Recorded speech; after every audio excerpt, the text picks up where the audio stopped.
Hello students, welcome my YouTube channel. तो हमने exercise 6.2 के 3 क्वेश्चनों को कंप्लीट कर लिया। आज की इस वीडियो में हम क्वेश्चन नंबर 4 को करेंगे। देखो, तीनों क्वेश्चन बिल्कुल आसान थे, इसी तरीके से क्वेश्चन नंबर 4 भी बिल्कुल आसान है। क्या बोला है इसके अंदर हमें? इन फिगर 6.26 देखो डायग्राम हमें दिया हुआ है। If a b parallel c d, ये जो ए बी लाइन है और सी डी लाइन है, ये दोनों एक दूसरे के पैरेलल है। A b parallel c d, angle a p q 50 degree.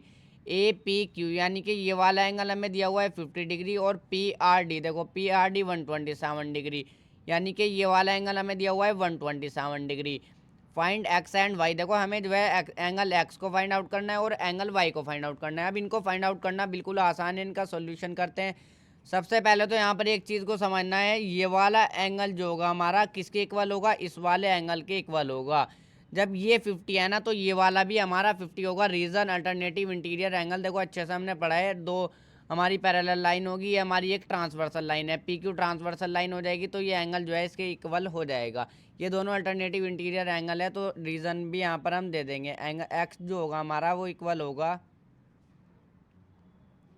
देखो एक्स जो होगा हमारा वो इक्वल होगा एंगल किसके? ए पी क्यू के, जो हमें गिवन है।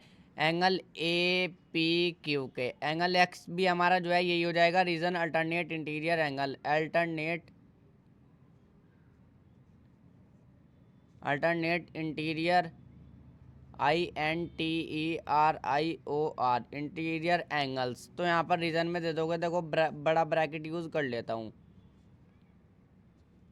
अल्टरनेट इंटीरियर एंगल्स रीजन में आ जाएगा। तो ए पी क्यू 50 डिग्री होगा, तो ये एक्स भी हमारा जो है एंगल, ये जो एक्स है हमारा ये भी 50 डिग्री हो जाएगा। तो यहाँ पर ये वाला ब्रैकेट यूज़ कर सकते हो, ये भी हमारा कितना हो जाएगा? 50 डिग्री हो जाएगा। तो एक्स तो हमने फाइंड आउट कर लिया। वाई को फाइंड आउट करने के दो तरीके हैं। देखो, आसान वाला तरीका मैं बता देता हूँ। ये जो हमारा एंगल ए पी आर है, इस पूरे एंगल को देखो, ये जो हमारा एंगल ए पी आर है, देखो ए पी आर कौन सा है? पहले इसको लिख लेता हूँ, एंगल ए पी आर। तो यहाँ पर इसको ब्रैकेट लगा करके लिखता हूँ, देखो एंगल ए पी आर जो होगा वो इक्वल होगा किसके इक्वल होगा?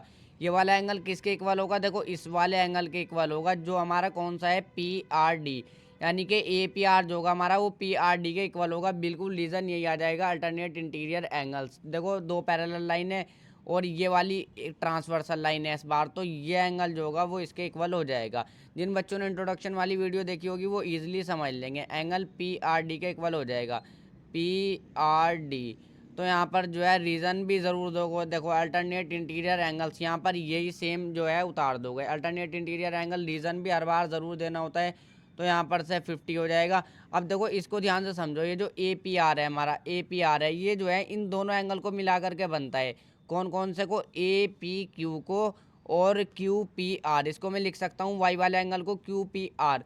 तो इन दोनों एंगल को मिला करके बनता है एक एंगल ये और एक एंगल ये, इन दोनों एंगल को मिला करके बनता है ये मेरा ए पी आर। तो इसको जो है मैं इन दोनों को ऐड करूँगा तो मेरा पूरा बनेगा ए पी आर। तो 50 प्लस में वाई, जब मैं इन दोनों को ऐड करूंगा ना तो मेरा पूरा बनेगा एंगल ए पी आर। तो मैंने यहाँ पर मैंने लिख लिया इसको।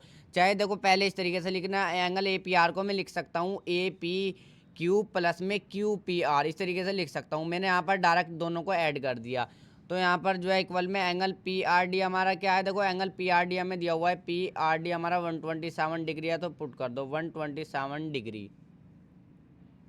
अब बस देखो यहाँ पर से y की वैल्यू भी आ जाएगी 127 डिग्री, और माइनस में 50 इधर जाके प्लस का इधर जाके माइनस का बन जाएगा। y में से जब हम 127 में जब 50 जाएंगे तो कितना आ जाएगा? 77 डिग्री। ये जो है y की वैल्यू हो जाएगी।